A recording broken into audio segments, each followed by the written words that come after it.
vamos ingresando a otro perfil. Y fíjate este perfil bien interesante, ¿no?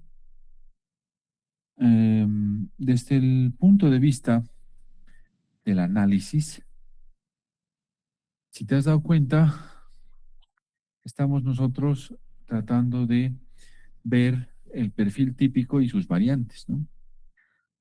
En este perfil uno se da cuenta claramente que primero es una mujer joven, no tiene comorbilidades, simplemente está viniendo de un clima frío, está viniendo con un dolor torácico, pero fíjate ese dolor torácico, no se localiza en la región centrotorácica, no es precordial, no es centrotorácico, no es retroesternal, nada, se localiza en la cara lateral del tórax, es decir, es un dolor en puntada de costado. Otro dato interesante, tiene síndrome bronquial productivo y ha tenido síndrome febril también. Y en el examen clínico tienes un compromiso que te muestra un posible compromiso pulmonar por la hipoventilación basal derecha. Con todo este perfil, ¿qué te parece? ¿Hacia dónde te apunta el cuadro? A ver quién se anima. Muy bien, a ver, vamos. Jorge. Jorge, ¿no? Sí. Jorge, adelante, ¿cómo estás? Doctor, ¿cómo está? Buenas noches. Sí, con lo que comenta el cuadro clínico, me parece más algo yendo a un cuadro neumónico, doctor. Neumónico, Mm. ya, ok, ok. Adelante, un segundito. ¿Estoy leyendo bien? ¿Gardenia? ¿Puede ser? ¿O Loana? ¿Cuál usas más? Gardenia, doctor. Gardenia, ok. Doctor, para mí sería lo que es un dolor pleurítico, que sería secundario probablemente a lo que es una neumonía. Ok, perfecto. Y por último, a ver, hay dos personas más. Vamos primero con Oscar y terminamos con Kevin. Dale, Oscar. Sí, doctor, buenas noches. Bueno, yo también había visto de esa manera relacionado con un cuadro respiratorio o pleurítico, ¿no? Analizando los datos de, saturación de oxígeno, temperatura y todo ello. Bueno, yo creo que se orienta por ese lado. Ya, ok, ok. Kevin, eres el último, Igual- dale. Igualmente, doctor, concuerdo en que es un dolor pleurítico y además por los exámenes laboratoriales y por la clínica, también nos dice que puede estar asociado a una infección bacteriana porque tiene neutrofilia más elevada. Entonces, puede que probablemente sea, como dijo mi compañera, asociado a una neumonía. Ya, está bien. Muy bien, vamos a ir puliendo unas cositas más, porque lo han hecho bien, la verdad. Primero, creo que aquí siempre que te enfrentes en emergencias, ya a un paciente tienes que ir buscando los datos que te orienten a las etiologías. Y lo han hecho bien, han dicho dolor pleurítico. Sí, efectivamente, es un patrón pleurítico. Ese dolor que es en puntada de costado, pungitivo, siempre es pungitivo o punzante, que se exacerba cuando respiras profundo, cuando toses, ¿no? Porque se distiende las pleuras también y bueno, duele, ¿no? Con el contacto entre ellas o con el contacto con la pared torácica. Deja de doler cuando respiras superficialmente o estás en reposo. Aquí vienen unos datos interesantes y esto quisiera dejar claro para que nunca haya confusión. El dolor pleurítico es expresión de un ocupamiento pleural, ¿ya? La neumonía no tiene dolor pleurítico, ¿ok? De por sí la neumonía no tiene dolor pleurítico, porque la neumonía es un compromiso básicamente alveolar o intersticial. Tiene que tener, para que un paciente tenga dolor pleurítico, compromiso pleural. Y ahí viene el punto. La neumonía puede generar compromiso pleural. ¿Puede generarte un derrame pleural paraneumónico? Sí, efectivamente. O sea, la neumonía per se no te va a dar el dolor pleurítico, te va a dar la expresión de su neumonía, o sea, de su derrame pleural paraneumónico. Ok. Entonces, dejaremos como tip que todo lo que te ocupe el espacio pleural te va a generar dolor. Entonces, en la neumonía lo que te va a generar el dolor es el líquido, que a veces puede ser purulento o no, ¿no? Ahora, te pregunto, ¿en un paciente que tiene neumotórax hay dolor pleurítico? La respuesta es sí. ¿Por qué? porque el espacio pleural está ocupado, pero esta vez por aire. En un hemotórax, ¿habrá dolor pleurítico? La respuesta es sí. ¿Por qué? Porque el espacio pleural está ocupado en esta oportunidad por líquido, en este caso sangre. Entonces, todo lo que te produzca un ocupamiento pleural te va a generar el dolor pleurítico. ¿De acuerdo? Ahora, desde el punto de vista de los signos y síntomas acompañantes, todo va a depender de cuál sea el cuadro de base. Por ejemplo, en el caso de la muchacha, como ustedes mismos han dicho, tienes un síndrome bronquial productivo, un síndrome febril, ¿sí? En los paraclínicos ves una reacción inflamatoria sistémica, o sea, como que te orienta a una etiología neumónica. Muy bien. Pero en un paciente con trauma que se ha golpeado el tórax, no vas a tener esa clínica, no vas a tener fiebre, síndrome bronquial productivo. En él vas a tener algo de disnea, el dolor pleurítico. Entonces, mucho ojo, estos signos dependen mucho de lo que se esté acompañando. Ahora, en los exámenes complementarios, una pregunta que siempre me hacen es, ¿y tengo que pedir a todos electrocardiograma enzimas? A la mayoría, no a todos, a la mayoría. En el dolor pleurítico, por ejemplo, si pidieras vos, por ejemplo, enzimas cardíacas, te va a dar negativo, porque no hay compromiso cardíaco per se, a menos que haya tenido un trauma torácico también, ¿sí? Lo cual es raro, pero podría pasar. En el electrocardiograma va a ser normal, a menos que el ocupamiento pleural sea hecho por un neumotórax. No te olvides que el aire es un pésimo medio conductor. Entonces, si hubiera neumotórax, cuando hagas el electrocardiograma vas a tener bajo voltaje en todo el plano frontal.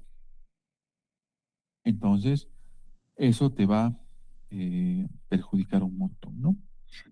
Ahora, la placa de tórax, vas a ver al derrame pleural paraneumónico o vas a ver al neumotórax, ¿no? Dependiendo lo que salga. Puedes ver fracturas costales también, dependiendo la etiología, ¿no? Entonces, mucho ojo con esto. Ahora, acá tenemos varios ejemplos de ocupamiento pleural, fíjate. Acá tenemos un neumotórax, te lo amplío rápido, mira. Este es el pulmón, así chiquitito. Toda la hiperclaridad que rodea al pulmón sin trama broncovascular con costillas horizontalizadas es el neumotórax. Y ya está, cortesía de uno de mis residentes. Acá, fíjate, tienes otro, mira, el pulmón chiquitito, aquí. Todo esto es el aire por el neumotórax y líquido más, es un hidroneumotórax. Acá, mira, neumotórax, hiperclaridad, ausencia de trama broncovascular, costillas totalmente horizontalizadas. Acá está el pulmoncito, el sano. Un neumotórax masivo, grado 3. Aquí tienes un neumotórax con desplazamiento del mediastino al otro lado, ¿no? Costillas horizontalizadas, hiperclaridad, ausencia de trama broncovascular. Entonces, ¿qué quiero dejar claro? El dolor pleurítico es expresión de todo lo que te cause ocupamiento pleural. ¿Es más frecuente en la neumonía? Sí, pero no exclusivo de la neumonía. ¿Ok? Muy bien. Ahora, vámonos con este perfil, justo el que se me hace raro. Si vos revisas este perfil, es bien interesante, ¿no? Míralo. O sea, cuando tú lo ves y lo lees por un momento, dices, pero este parece un dolor pleurítico, ¿no? Porque mira, dolor en punta de costado. Sí tiene irradiación hacia el hombro y la cara ipsilateral del cuello, se asocia con disnea de reposo, seguido de tos seco y ansiedad. Lo más llamativo en su historia es que es una paciente anciana, ya tiene hipertensión crónica, pero ha estado en reposo por una cirugía ortopédica en las últimas 2 semanas. Entonces, este perfil, como que clásicamente se llamaba perfil de tromboembolia pulmonar, clásicamente. Sin embargo, ya te cuento, el embolismo pulmonar no se presenta así en emergencias. En emergencias el embolismo pulmonar es muy difícil de diagnosticar, muy difícil, porque la disnea súbita es expresión de muchas patologías. La primera, síndrome coronario, es un equivalente anginoso. Para que tengas disnea súbita en el contexto de embolismo pulmonar, tienes que tener trombos grandes. Es decir, te tiene que estar haciendo un embolismo pulmonar masivo. Y para tener trombos grandes, el trombo tiene que estar en la vena femoral, o tiene que estar en la aurícula derecha, o en el ventrículo derecho, o en la arteria pulmonar. Si vas a tener trombos chiquitos de la trombosis venosa profunda habitual, de la vena poplitea para abajo, ese te va a dar TEP crónico, TEP recurrente. El TEP crónico, el TEP recurrente, da tiempo al sistema pulmonar y cardiovascular de hacer remodelamiento cardíaco. Entonces, el paciente se vuelve disneico, sí, pero crónico. Hace un cor pulmonar crónico. Entonces, su comportamiento es diferente. Su presentación es bien insidiosa, es bien solapada. Entonces, es bien difícil llegar a diagnosticar. Ahora, esto lo vamos a ver en la clase de embolismo pulmonar desde el punto de vista cardiológico. Ahí me voy a meter, ¿no? Eso lo vamos a ver en la clase como tal, ¿de acuerdo? Pero ya te hago una anticipación que en emergencias estamos en problemas. Tenemos problemas para diagnosticar embolismo pulmonar. Como lo más frecuente es que no sea de alto riesgo, entonces esperar que te aparezca, por ejemplo, oligoemia focal, el signo de Westermarck 1, Westermarck 2, joroba de Hampton, etcétera, el Fleischner, etcétera, te los dedico. Es muy raro. Generalmente lo que ves en la placa de tórax es o normal o atelectasias segmentarias. Entonces, bien inespecífico. Ahora, en la tomografía con contraste, no necesariamente tienes que llegar a una angiotomografía. O sea, la diferencia entre tomografía con contraste y angiotomografía es que en la angiotomografía hacemos reconstrucción tanto arterial como venosa. En cambio, en la tomografía con contraste, si quieres verlo, es la forma básica de lo que se tiñe todo el sistema vascular y vos tienes que interpretarlo más rudimentariamente, digamos. En esa tomografía, fíjate, aquí está la arteria pulmonar y mira los trombos ahí adentro, obvio. Ya está, o sea, ese es un embolismo pulmonar masivo, está en el tronco de la pulmonar. Ese paciente sí va a tener la clínica típica, hemoptisis, disnea súbita, va a estar en shock, típico. Pero si son embolitos chiquitos, va a ser otro el comportamiento. Ahora, en la clase de embolismo pulmonar vamos a hablar de los criterios de Wells, de Ginebra, cómo se interpreta. ¿Realmente sirve el dímero D? No sirve para confirmar, sirve para descartar. Solo descartas, pero en contextos de baja probabilidad. Entonces eso también hay que tenerlo claro. No en cualquier contexto es útil el dímero D. Entonces es tan difícil el diagnóstico en emergencias del embolismo pulmonar que Samuel Goldhaber, que es el padre del embolismo pulmonar, decía, ¿no? Cuando sospeches embolismo pulmonar, anticoagulas, punto, se acabó. Dejen de hacer tanta parafernalia, así decía. Se anticoagula. Mientras sigues investigando y cuando confirmes, se mantiene la anticoagulación. ¿Sí? Y si se descarta, se suspende, punto. ¿Por qué? Porque es difícil el diagnóstico. ¿Ok? Pero eso lo vamos a hablar en el tema de embolismo pulmonar. No me voy a emocionar con ese tema ahí, si no me voy a ir a otro lado. A ver, te doy unos segundos. Quiero que leas este perfil. Quiero que me digas qué te parece. Mientras lo piensas y van levantando la mano, te voy a comentar un par de cosas de este perfil. Este perfil es típico en el paciente varón y fumador. O sea, es los factores de riesgo que más peso tiene, ser varón y fumador. Obvio que puede presentarse en un diabético, en una mujer, etcétera, pero es más habitual que los factores sean varón y fumador.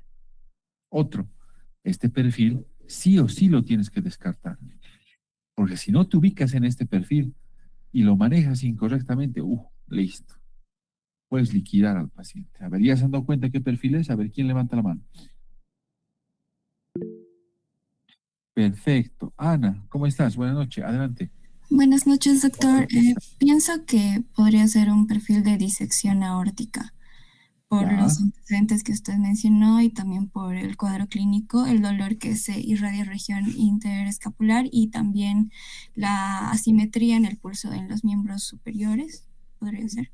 Ya, Ana, muy bien, gracias. Un segundito. Aquí estás. Un favor, aquí estás. Rus, adelante. Buenas noches, Doc. Sí, concuerdo con mi compañera, ¿no? Lo que es una disección de la aorta, más que todo por lo que es el dolor torácico y por lo que es los antecedentes del tabaquismo, ¿no? Perfecto, muy bien. Y por último, Andrea, Buenas noches, Doc. ¿qué tal? Sí, igual la disección aórtica, el dolor torácico es de instalación brusca, la diferencia entre las presiones de los brazos derecho e izquierdo, el soplo y también los antecedentes que presenta el paciente. Muy bien, perfecto. Vamos a entrar a esto, ¿no? Este perfil no se llama de disección de aorta. Su nombre correcto es un perfil aórtico agudo o un síndrome aórtico agudo se llama hoy en día. ¿Ya? Vamos a ir puliendo unas cositas para darles tips. Todo lo que han dicho está muy bien. Está muy bien. Yo lo que les voy a pedir siempre, cuando tengas un paciente con urgencia cardiovascular, siempre, esa parte metete en la cabeza siempre. Y si tienes un interno o cuando ya seas médico de planta tienes un reciente que no lo hace, acuérdate de mí, lo llevas a un rincón, lo pones al suelo y lo mueles a palos. ¿Por qué? Porque en todo paciente con urgencia cardiovascular, acostúmbrate a evaluar 4 pulsos. 4 pulsos. Puede ser en miembros superiores, ponte, radiales, del lado derecho, lado izquierdo, y a nivel de miembros inferiores, pedios, se me ocurre, lado derecho, lado izquierdo. ¿Para qué? Como ustedes han dicho, en la disección de aórtica, en la disección de aorta, es patognomónico, eso quiere decir, es propio de la disección de aorta, la asimetría de pulsos. Entonces, cuando los pulsos son asimétricos, son más intensos en miembros superiores y apagados o ausentes en los inferiores, ya te está gritando una disección de aorta. Igual, si es asimétrico entre el lado derecho y el lado izquierdo, ¿no? Entonces, mucho ojo con ese dato. Ahora, la característica del dolor también nombraron. La disección de aorta tiene un dolor muy típico, es un dolor transfixiante, o sea, atraviesa al paciente. Puede ser precordial, pero el paciente se queja como que lo atraviesa hasta la región interescapulovertebral, como un cuchillazo. Ahora, los síntomas y signos acompañantes, ahí no te confíes, no, ahí sí que no te confíes, porque los signos y síntomas acompañantes dependen mucho dónde están haciendo la disección de aorta. Claro, te doy ejemplo. Si la disección de aorta nace en la raíz de la aorta, no te olvides que en la raíz están cerca las arterias coronarias, nacen de ahí. Si nace en la raíz de la aorta, la disección puede disecarte a las arterias coronarias también. Entonces ahí vas a tener un paciente que va a tener dolor torácico e incluso puede llegar hasta el infarto agudo de miocardio por disección de las coronarias. ¿Ok? Ahora, si la disección de aorta está cerca del callado aórtico o está involucrando al callado aórtico y el paciente tiene placas ateroscleróticas ahí, o tal vez no es una disección aórtica como tal, sino es un hematoma intramural aórtico, porque a veces van los dos de la mano. O sea, disección quiere decir se separan las hojas, y hematoma intramural quiere decir que hay un hematoma que se forma entre las hojas de la aorta y eso va disecando. A veces cuando es ese hematoma intramural, a veces cuando es cerca del callado aórtico, ¡pum!, se rompen esos pedacitos y van hacia el cerebro. Y el paciente te hace focalización neurológica, hace ACV, te convulsiona o tiene síncope. O sea, no es en todos los pacientes que se presenten porque depende mucho de la localización. Ahora, otro ejemplo. Si la disección de aorta ha comprometido a los vasos, ¿sí?, que van a irrigar la válvula aórtica, es decir, hay una disección de las arterias coronarias, porque tú sabes que la coronaria da un vaso para la válvula aórtica, ahí va a aparecer el soplo aórtico. Pero si la disección de aorta está en la aorta descendente, no va a haber ese soplo aórtico. Entonces, todo depende, estos datos que estás viendo, todo depende de dónde nazca la disección, ¿no? Primero. Segundo, las manifestaciones en el electrocardiograma van a depender. Si está cerca de la raíz aórtica, no, pues te va a dar como un infarto agudo de miocardio, pero si está lejos, no va a tener mucha repercusión. Segundo, segundo, la placa de tórax, eso te va a ayudar un montón en emergencias. Ahora, mejor si haces ecografía, es más rápida. ¿Qué buscas en la ecografía y en la placa de tórax? Esto, el ensanchamiento mediastinal. Ese signo te está gritando que la aorta se ha desenrollado, está el doble de grosor de lo normal. Por eso está así. Ahora, otra cosa más. A veces puede haber derrame pleural izquierdo. El derrame pleural izquierdo en el contexto de un síndrome aórtico agudo te dice que esa disección seguramente ya se ha roto y por eso, entre comillas, se ha ido el líquido al lado izquierdo. El tórax, sobre todo lo que es el mediastino, se porta como el abdomen. ¿Te acuerdas que en el abdomen, cuando se perfora una víscera, por ejemplo, se perfora la cara anterior del estómago, el peritoneo corre para hacer una especie de parche, ¿no? ¡Bum! Se apelotona encima. Es igual. Cuando se disecciona la aorta y se rompe cerca de la aorta descendente, cerca del lado izquierdo, porque por ahí baja, ¿qué va a hacer? El mediastino se repliega y ¡pum! Va a tratar de contener ahí y toda esa sangre se va hacia la pleura izquierda. Entonces se produce el derrame pleural izquierdo, que es un signo de que se ha roto la aorta. Ahora, a veces, muy raro, puede romperse hacia el pericardio y causarte un taponamiento cardíaco. Es más raro. Lo más habitual que vas a ver es el ensanchamiento mediastinal y el derrame pleural izquierdo. Si haces una tomografía con contraste, fíjate la aorta, mira, la luz verdadera, la luz falsa. Acá lo propio, luz verdadera y aquí ya está la luz falsa, ¿no? Entonces aquí estás viendo que está en parte de la aorta ascendente y descendente. Bueno, al revés, ascendente y descendente, ¿no? Ya. Ahora, aquí te voy a dar un tip. ¿Cómo se presenta en emergencias un paciente con disección de aorta? Generalmente se presenta como una emergencia hipertensiva. Es decir, la presión arterial está disparada, ¿ya? Y encima tu paciente tiene asimetría de pulsos y cuando ves las imágenes confirmas esto. Entonces, esa emergencia hipertensiva se la maneja en emergencias como con antihipertensivos endovenosos. ¿Y eso cómo se maneja? No te faltes a la clase de emergencia hipertensiva. Ahí vamos a hablar de cómo se dosifican los antihipertensivos en las diferentes emergencias. Ahora, esto también tiene que quedar claro. Ese es el tratamiento médico.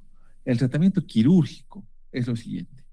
Toda disección de aorta torácica, eso quiere decir, si es la clasificación de Beck, un tipo 1 o tipo 2, no importa cuál sea, esta es torácica. O si usa Sanford, que es un tipo A, es torácica. Entonces, toda disección de aorta torácica es emergencia vascular y debería entrarse a operar dentro de las 6 primeras horas. Ahora, la aorta descendente o la aorta abdominal tiene un comportamiento un poquito más benigno y tiene cierto grado de tolerancia, por eso a veces se puede diferir hasta la cirugía hasta 7 días. Pero ese es otro tema. La mayor parte de las disecciones de aorta se entran a operar en las 6 primeras horas. ¿Ok? Muy bien. Este otro perfil, a ver, si vos lo revisas, es bien interesante este perfil. Mujer joven, sin comorbilidades. Es un dolor torácico, sí, es retroesternal, pero fíjate las características, son totalmente diferentes a las que hemos visto hasta ahora. Es urente, se relaciona con los alimentos, cambia con la posición, al examen clínico hay dolor en una región del abdomen, en la palpación, etc. Claramente es un dolor totalmente diferente a los que hemos visto. Es un gastroesofágico mediastínico. Ahora date cuenta que hay múltiples patologías que cursan con dolor torácico, entre comillas, como expresión de patología abdominal. Si me preguntas la frecuencia, en nuestro medio lo que más vemos, cuadros de apendicitis, colecistitis, pancreatitis. Los 3 primeros lugares. Entonces, mucho ojo con eso. Mucho ojo con eso. Sí, es una variante. A ver, este perfil, quisiera que le prestes atención. Te digo por qué. Porque este perfil, ¿de acuerdo? Es uno de los perfiles que también vemos frecuentemente en emergencias. Lo vas a ver un montón, ¿ya? Lo vas a ver un montón. Este perfil es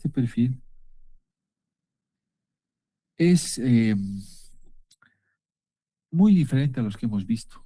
Si te das cuenta, La mujer es joven, no tiene comorbilidades, tiene un dolor torácico punzante, fíjate, de larga evolución, varios días. Ha sido agravado por los movimientos o porque respira muy profundo, pero a la palpación tú logras ubicar el dolor. ¿Ok? Ahora, cuando tú revisas este perfil, claramente te das cuenta que este perfil es un osteomuscular neurítico. Ahora, obviamente, obviamente, lo que te va a orientar, aparte de las características del dolor, es un poquito los factores atenuantes y agravantes, ¿no? ¿Por qué? Porque por ahí la paciente se ha caído, se ha golpeado, ha tenido hace meses un cuadro de varicela, etc. Entonces ahí hay que buscar. Los exámenes complementarios depende de lo que encuentres. Enzimas cardíacas normales, el electrocardiograma normal, placa de tórax normal. Ah, pero si hay fracturas costales, bueno, entonces eso te va a explicar el origen del dolor. Este osteomuscular neurítico su manejo es simple porque depende de la etiología. Puede ir desde una neuritis herpética, por ejemplo, en lo que vas a usar gabapentina, carbamazepina, etcétera, hasta dolores por fracturas costales, donde entras con analgésico, opioide, etcétera, ¿no? Entonces, mucho ojo con esos datos siempre. ¿De acuerdo? Ahora, este perfil, este sí no quiero que sea jamás su primera opción. Jamás. Este perfil tienes que llegar al diagnóstico solo por descarte. Entonces, fíjate, si vos lees bien, te vas a dar cuenta que la paciente no encaja en nada de lo que hemos visto. Ni por historia clínica, ni por examen físico, nada. Entonces, este perfil, que es un perfil psicógeno, nunca es tu primera opción. Nunca. Antes este perfil era el famoso perfil histérico conversivo. Tú sabes que se llamaba histérico de útero, ¿no? Porque se suponía que era más frecuente en las mujeres. Pero te cuento que hoy en día no. Cada vez es más frecuente en los varones. Hay mucho princeso que está caminando ahí y viene con dolor psicógeno a emergencia. Cada vez es más frecuente. Ahora, ¿cuál es el punto aquí?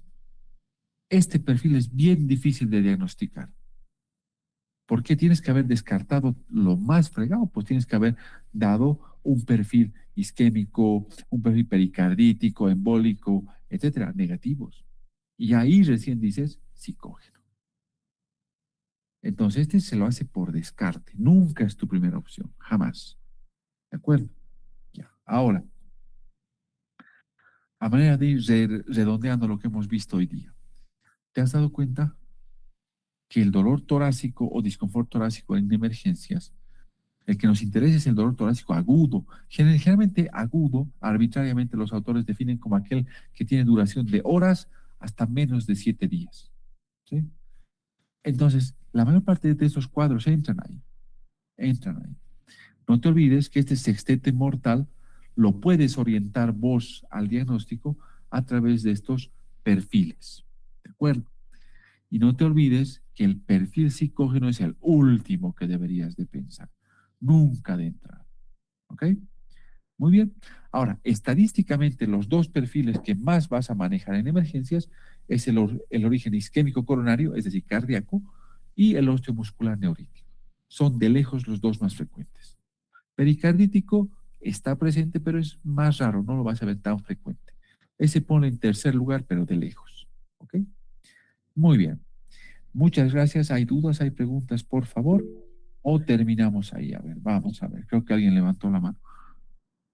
Un segundito. Carla, adelante, buena noche.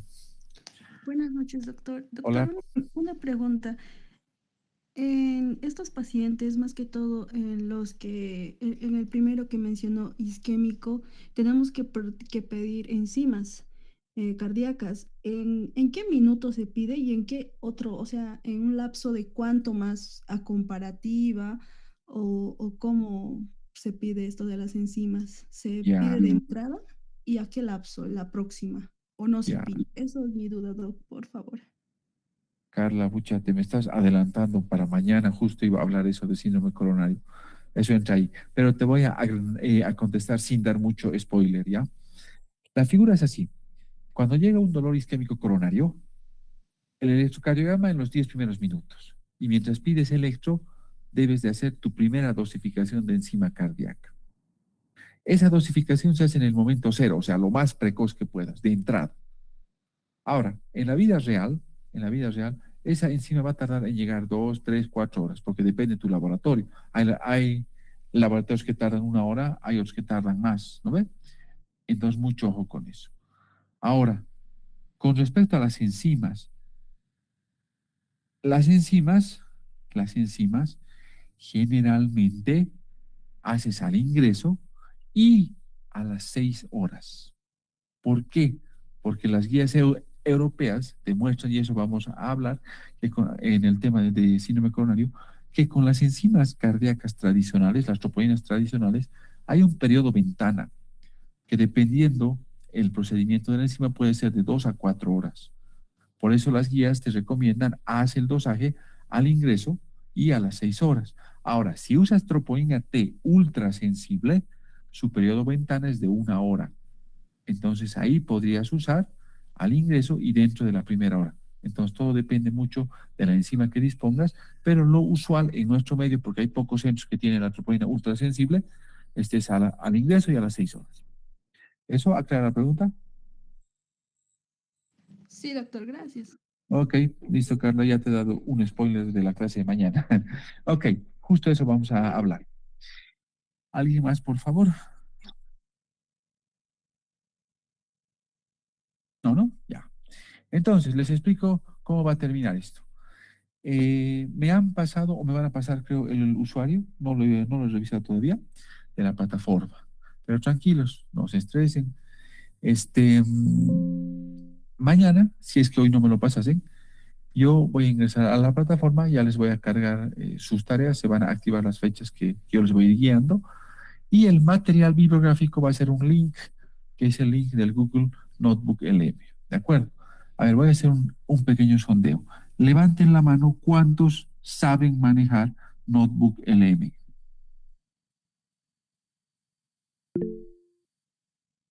¿De verdad solo uno?